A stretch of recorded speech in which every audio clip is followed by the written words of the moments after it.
Hi guys, so welcome back again to my YouTube channel. If you're new here, I talk about many different topics about the personalities and characters that sort of, occupy all of our imaginations these days, from the royals, especially Harry and Meghan, to politics, Trump and Elon and their ilk, to the celebrities who are in legal hot water, if you will. And I also offer sometimes some vlogs, lifestyle vlogs, and so I basically show you behind the scenes of my life sometimes, not very often. Sometimes I cook. So it's kind of like a whole little mini media going on over here. I've also become very active on the community section of the channel where I do polls, I do quizzes, and I do a lot of articles. Articles, articles, articles. How do you say that word? Whatever. So I invite you to visit the community section of the blog. In particular, I just did a horoscope over there, as a matter of fact, for 2025, the whole year. So you definitely want to check that out. I have to figure out how to bring that over to the main page. Maybe as you come on, you can see it for a couple of weeks. Maybe I can do that so that you get to enjoy the horoscope. And yeah, I try to give you a little bit of everything, right? So I invite you to explore the channel if you're new here, and definitely to subscribe if you like the content. Frankly, if even if you don't like the content, you can hate subscribe if you want, because it does help with the algorithms. Leave comments. I mean, mean comments typically, snarky comments, where you little double entendre. I get it. You're not going to be approved, right? And so on. But conversation. Let's just have an uplifting conversation about stuff and people. Will be approved. Sometimes I approve less than pleasant comments just because I want to respond to it or something like that. But as a general rule, if you leave me comments that are not very nice, I'm probably not going to um, to approve it. But anyway, so in this video, I wanted to talk about Trump because I need to put something up about Trump. And apparently, he has hired an executive producer um, for his what just happened there? Something bizarre. So he has hired an executive producer to sort of, um, I guess, film all of his antics in the White House for the next 4 years. And people are just like aghast and just gobsmacked about it, because obviously I don't think there has ever been a US president who has had an executive producer. But I actually, I kind of like the idea. I kind of like the idea. But the pundits are all just like, what does he think this is? This is not a joke. This is serious business. This isn't theater. This isn't a movie, right? What is he doing? Bringing in an executive producer. The guy's name is Justin Caporal.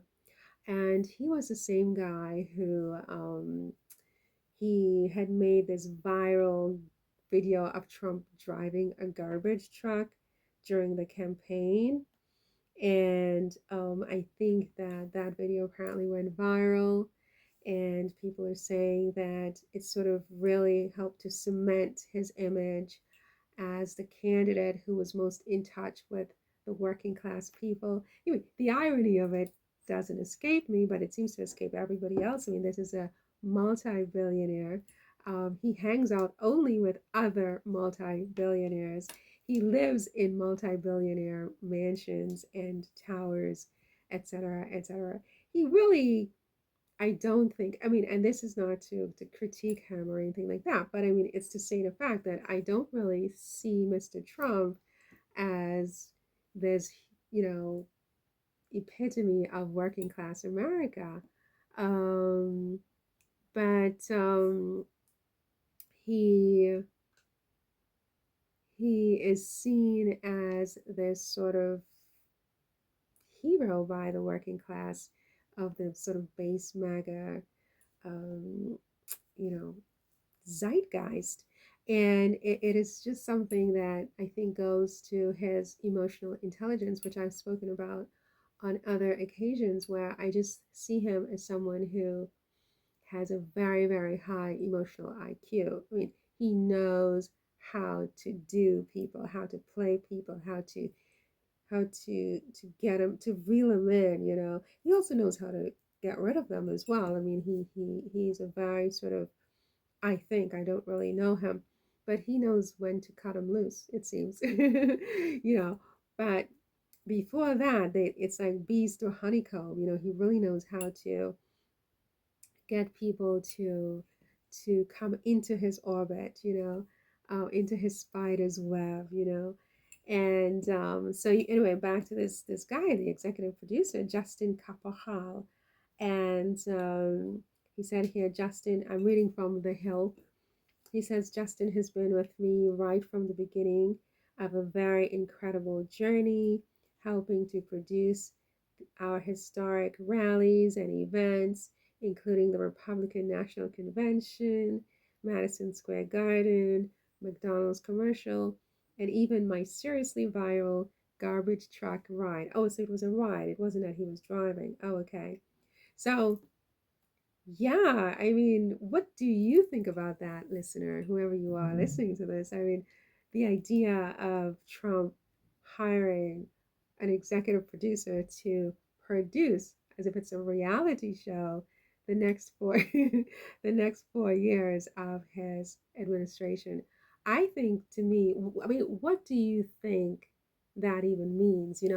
I think it means we need to watch out. I think it means that he is really planning to, you know, bring on the fireworks, this time around. He's really planning to be unforgettable, to really make an indelible mark in the minds of just everyone watching this. And he wants this on film, and he wants it done just so, to his specs. And I think that's why he's done this, because why, who would even think of this? Who would even have time to even think of this? I don't think anybody does, but he's here for the drama, right? He wants maximum drama. He wants it to be unforgettable, and he wants it to be, immortalized in film and done a certain kind of way. I think that's why he has done this. But I mean, what do you think about it? I mean, when you hear the story, what do you think? What do you think? What are your thoughts? Nobody ever leaves comments about my Trump post. I'm not sure how to interpret that. Is it that I didn't do a good job of talking about the issue, or are they just bored, or what? But like, what do you think about this?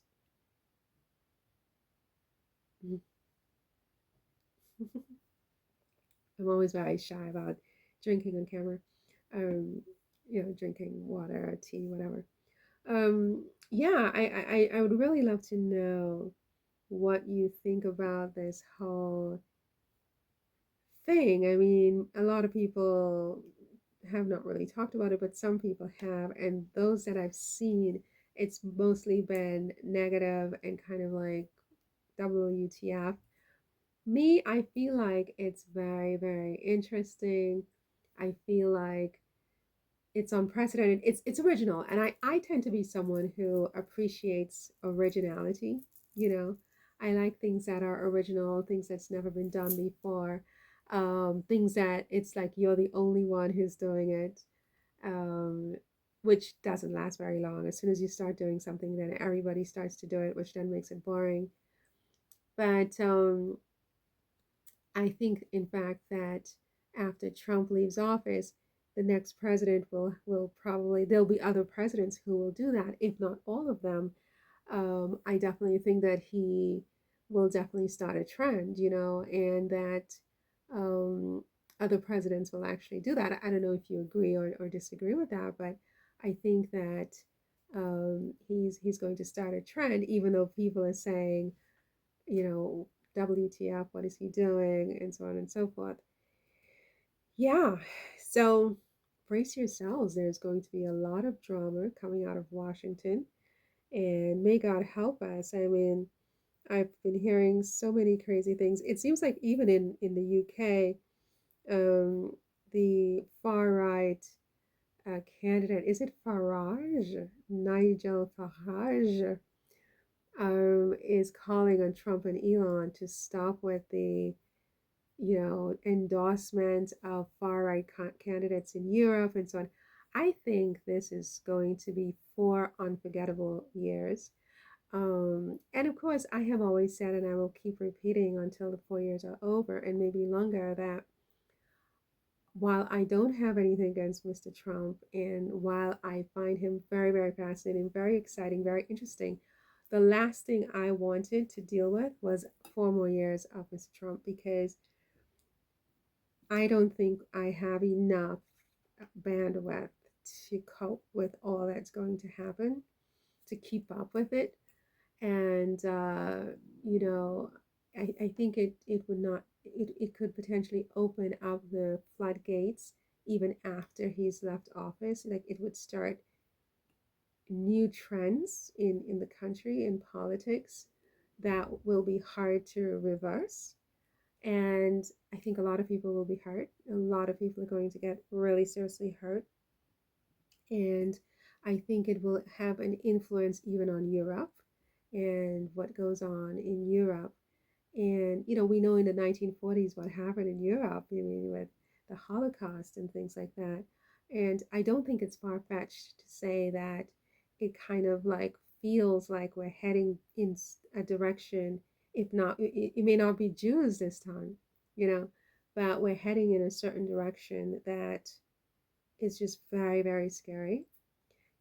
So there's that aspect, but there are other aspects of why I'm so afraid, like with the lawfare that he's going to wage in retaliation for what was done to him and what he perceived to have been fair or unfair, and if Biden doesn't pardon everybody, including himself. I mean, I don't think Biden needs to pardon himself, because anything that Trump is going to come up with would be covered under the Supreme Court's ruling that, whatever a president does, he's, immune from being prosecuted while he's, executing presidential duties, presidential acts. So I think it would be hard for him to get Biden. And for the same reason, it's going to be hard for him to get Obama. But I think they're going to try to get Obama. And they're going to try to get a lot of people. And to me, it's just like already very fatigant, very fatigant, exhausting. I'm like, please, please just stop. Just move forward. Just look to the future, live in the present, forget the past.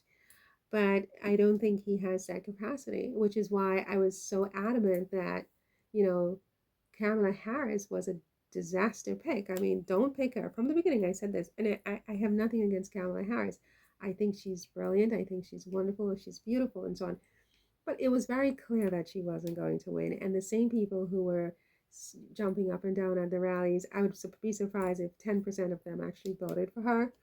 And especially given the wide margin that Trump won by, that there was a lot of people, or were a lot of people, who just straight up lied. They were lying. But I didn't need the election to know that they were lying. I knew that they were lying. So how could the experts not know this, right? Um, Kamala was no match for Trump. I mean, it's kind of like in boxing, you have different weight classes. She's not a match for Trump. She's a candidate who ran before she got not even one state. You don't just, in a way, I feel like they set her up also to fail. But she, I think, should have been smart enough to know that she was being set up to fail and to say no. Now here we all are, and I have no idea where this is all going to lead, and it's just very scary. I mean, I'm hoping that I'm wrong and that Trump will surprise us in a good way and he'll get in office and change his mind and, just focus on leading and so on. But I'm very, very scared because he doesn't strike me as someone who, is capable of forgiveness or of, of moving on, letting bygones be bygones. He strikes me as someone who absolutely has to have his pound of flesh, who absolutely has to have the last word. And I don't know if that's the right personality for someone to be president at this time. Are there things that he stands for that I agree with? Yes, there are. But yeah. Anyway, I digressed a lot. I'm sorry. So he's hired this executive producer, and I guess just brace yourself for all the fireworks and the drama that's going to ensue in the next 4 years. That's all for this one. See you in the next one. If you're not yet subscribed to the channel, I might have said that at the beginning of the video. I don't even remember, but do subscribe. Help me out with the algorithms because I'm all the way behind the pack. Like everybody else is all the way, 100,000, 300,000 people. And then there's me, right? Left in the dust as usual. So if you like this content, if you think you can see yourself listening to any more of my videos, I invite you now to show your support, help me out with the algorithms, hit that subscribe button. It's free, it's just one click, okay? And it goes a long way. Leave a comment. I don't object to comments that make sense, right? Share the videos, tell your friends about the channel because otherwise the algorithms are going to not sort of, do it. And yeah, come back for more, right? Hit the notification bell. That's important because if you don't get notifications, you won't know that I've actually uploaded a new video. So then you won't come back. So hit the notification bell. And I promise to try to get better and better every single day until I'm absolutely perfect. Okay, if you come back. So yeah, have yourself a nice time and cheers, right? See you in the next one. Bye.